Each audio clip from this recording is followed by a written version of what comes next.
नमस्कार। मासिक धर्म के दौरान कई जगहों पर महिलाओं को न सिर्फ पूजा पाठ से बल्कि घर के दैनिक कामों से भी दूर रखा जाता है। आज भी हम ऐसी बातें सुनते और देखते हैं, लेकिन आंध्र प्रदेश और तेलंगाना की सीमा पर बसे कुछ गांवों में महिलाओं के साथ इससे भी बुरा व्यवहार होता है। यहाँ महिलाओं को माहवारी के दौरान गांव से बाहर जंगल भेज दिया जाता है। 2018 में बीबीसी ने सामाजिक मुद्दों पर आधारित खबरों की एक सीरीज की थी।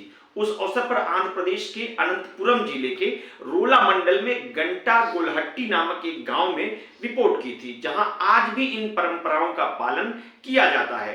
टीम इस दौरान ग्रामीण अधिकारियों से यह भी जानकारी मांगी थी कि वास्तव में इस तरह की प्रथाओं के खिलाफ जन जागरूकता फैलाने के लिए क्या कुछ किया जा रहा है। उस समय अधिकारियों ने दावा किया था कि लोगों में बदलाव आ रहा है, लेकिन हकीकत यह है कि इन गांवों की स्थिति में आज भी ज्यादा बदलाव नहीं आया है। लेकिन ये परंपरा केवल एक गांव की नहीं, बल्कि आंध्र प्रदेश के चित्तूर जिले के कुंपम मंडल के कई गांवों की है। तमिलनाडु के एक लंथम गांव में ये परंपरा आज भी देखी जा सकती है। इन गांवों की आबादी करीब 2500 है। इन गांवों में माहवारी के दौरान महिलाओं को गांव से दूर रखने का चलन आज भी है। मीडिया टीम ने इन गांवों का दौरा किया। इस दौरान केवल उन महिलाओं से बात की जो इस प्रथा के चलते मासिक धर्म के दौरान घरों से बाहर जंगलों में रह रही थी।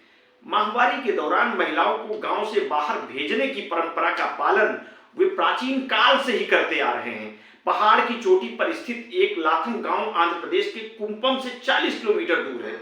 इस गांव में 200 घरों में लगभग 900 लोग रहते हैं। इस गांव में दूर तक विकास नहीं दिखता।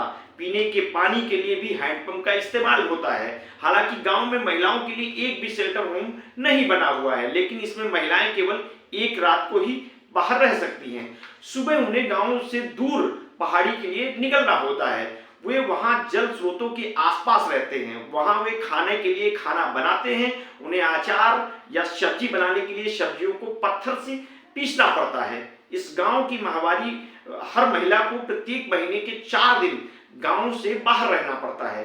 तेज गर्मी हो या भारी बारिश, उन्हें हर दिनों में गांव से बाहर ही रहना होता है। मल्लिका ने मीडिया को बताया कि यह परंपरा सदियों से चली आ रही है। मल्लिका तमिलनाडु के एक लंथम गांव की रहने वाली हैं। उनकी शादी आंध्र प्रदेश के उरिनियल पल्ली गांव में एक परिवार में हुई है, इसलिए यह परंपरा उनके मायके और ससुराल दोनों जगहों पर एक जैसी है। मल्लिका बताती हैं, महिलाएं मासिक धर्म के दौरान गांव में प्रवेश नहीं कर सकती। ये प्रथा पूर्वजों से चली आ रही है। हमें घर में रहने की अनुमति नहीं है। हम इस पहाड़ी पर 4 दिन रहना होता है, इसके बाद ही हम वापस घर जा सकते हैं। इस पहाड़ी पर हम पेड़ के नीचे रहते हैं। तेज बारिश होने पर हम बड़े पत्थरों या पेड़ों के सहारे तिरपाल लगाकर रहते हैं। हम बड़े पत्थरों के नीचे शरण लेते हैं, क्योंकि अगर हम दूसरी तरफ जाते हैं तो सांप या अन्य तरह से खतरे हमारे लिए बढ़ जाते हैं। ये सारी जिम्मेदारी सिर्फ भगवान भरोसे रहती है। उन 4 दिनों में हमें कठिनाइयों और खतरों का सामना लगातार करना पड़ता है, लेकिन सिर्फ मासिक धर्म वाली महिलाएं ही नहीं, बल्कि उनके छोटे बच्चे भी उनके साथ जंगल में रहते हैं। मल्लिका ने यह भी बताया, मेरे 2 बच्चे हैं, एक लड़का और एक लड़की। नहाने के बाद ही उन्हें गांव के घरों में जाने दिया जाता है, अन्यथा वे गांव नहीं जा सकते और उन्हें हमारे साथ ही रहना पड़ता है। बच्चे जब घर जाते हैं तो उन्हें नाश्ता मिलता है। खाना तो हम लोग तालाब के पास पकाते हैं और वहीं खाते हैं। प्राचीन काल से ये प्रथा चली आ रही है। 3 महीने के बच्चे को भी घर से बाहर रहना होता है। उन्हें हम अपने साथ रखते हैं। यहां तक कि गांव की बालिग होने वाली लड़कियों को भी त्योहारों के दौरान गांव में रहने नहीं दिया जाता है। स्थानीय लोगों का कहना है कि लड़की के बालिग होने पर उसे 10 दिन गांव से बाहर रहना पड़ता है।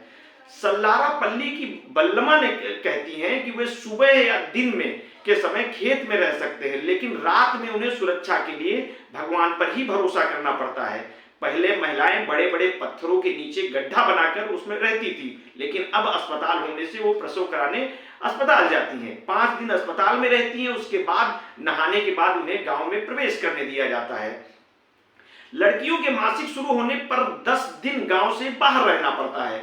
11वें दिन पुजारी उसे घर ले आता है। कुछ रीत रिवाजों के बाद लड़की को घर में छोड़ दिया जाता है। वहीं मासिक के दौरान हम लोग खेत में या फिर पहाड़ी इलाकों में रहते हैं। भगवान ने हमारी किस्मत ही ऐसी लिखी है, अब हम कुछ नहीं कर सकते। ये कई युगों से चली आ रही प्रथा है। महिला को मासिक के दौरान घर से बाहर भेज दिया जाता है। ये प्रथा केवल गांव की महिलाओं के लिए नहीं, बल्कि गांव में बाहर से आने वाली किसी भी महिला को मासिक धर्म हो रहा हो तो उन्हें भी 5 दिन के लिए गांव से दूर रहना होता है। पम प्रजा वैदिक संस्था के एक सामाजिक कार्यकर्ता मुनिराज बाबू ने मीडिया से बताया कि पिछले 7 वर्षों से कुछ सफलता मिली है, लेकिन अभी भी बहुत कुछ बदलना होगा। मुनिराज बाबू ने बताया कि 2016 में हम लोग इस पर काम कर रहे थे। आंध्र प्रदेश के चित्तूर जिले के 3 और तमिलनाडु के कृष्णागिरी जिले के एक गांव में ये अंधविश्वास है। जब हमें पता चला कि इन गांवों में महिलाओं को मासिक धर्म के दौरान गांव से बाहर रखा जाता है, तब से हम लोग सामाजिक अध्ययन करने वाले छात्रों, चिकित्सकों और सरकारी कर्मचारियों के साथ गांव में बड़े बुजुर्गों से मिलते हैं, उन्हें जागरूक करने की कोशिश करते हैं, उन्हें आवश्यक सुविधाएं प्रदान करते हैं। इन प्रयासों से कुछ बदलाव हुए हैं, लेकिन इसे बढ़ाने की जरूरत है। अभी भी हम कुछ हासिल करना हमें बाकी है। मुनिराज का मत है कि गांव वालों के साथ मिलकर काम करने पर ही सफलता मिल सकती है। उन्होंने इसके पीछे के कई कारण बताए। मुनिराज बताते हैं पिछले 4 दशकों से कई सामाजिक संगठनों और राजनीतिक दलों के लोगों ने इसे बदलने की कोशिश की, लेकिन वे जानते हैं कि ये प्रथा केवल यही नहीं है, कई जगहों पर है, लेकिन फिर भी वे सफल नहीं हुए। अगर हम ग्रामीणों के साथ घुलने मिलने की कोशिश करते हैं, तब जाकर ही गांव के बुजुर्गों या महिलाओं में वांछित परिवर्तन लाया जा सकता है।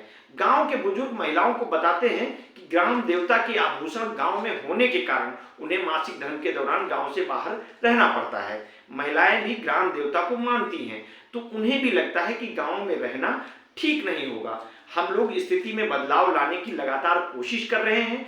मुनिराज ने यह भी बताया कि गांव के लोगों की भावनाओं का सम्मान करते हुए गांव के बाहर महिलाओं की सुरक्षा के लिए पक्के भवनों का निर्माण किया जा रहा है। उन्होंने बताया कि गांव के बाहर एक घरों को महिलाओं के आश्रय के रूप में परिवर्तित कर दिया गया है और यह बदलाव की दिशा में पहला कदम है। इस गांव के अधिकांश निवासी किसान हैं। वे जीविका चलाने के लिए गायों और बकरियों पर निर्भर हैं। इस गांव के निवासी आज भी चप्पल या सैंडल का प्रयोग नहीं करते हैं, लेकिन अब युवाओं में कुछ बदलाव नजर आ रहा है। गांव से बाहर काम पर जाने वाले युवक चप्पल या सैंडल का इस्तेमाल करते हैं। मासिक धर्म के दौरान इन महिलाओं को घर परिवार से खाना और पानी भी नहीं दिया जाता है। लोग पुश्तैनी परंपरा के नाम पर महिलाओं को घर से बाहर रखते हैं। नतीजतन इन महिलाओं को खतरनाक परिस्थितियों का सामना करना पड़ता है। ये खतरनाक हैं क्योंकि उन्हें सांप, बिच्छू और अन्य जानवरों और कीड़ों के बीच रहना पड़ता है। इसलिए हम संबंधित गांव में हर जगह जागरूकता कार्यक्रम आयोजित कर रहे हैं। निवासी शिवैया कहती हैं कि मासिक धर्म के दौरान महिलाओं को अधिक देखभाल और पौष्टिक आहार की जरूरत होती है, इसलिए हम उन्हें समझाने की कोशिश कर रहे हैं। उन्हें घर में रहने देने की कुछ योजनाएं बना रहे हैं, खुशी से कह रहे हैं। इसके लिए को लेकर गांव में जागरूकता पैदा करने के लिए जनसभाएं करने की योजना बना रहे हैं। ये रिपोर्ट तुलसी प्रसाद रेड्डी नागा ने लिखी थी। इसे प्रस्तुत रंजीत यादव कर रहे थे। बहुत बहुत धन्यवाद। साधुवाद।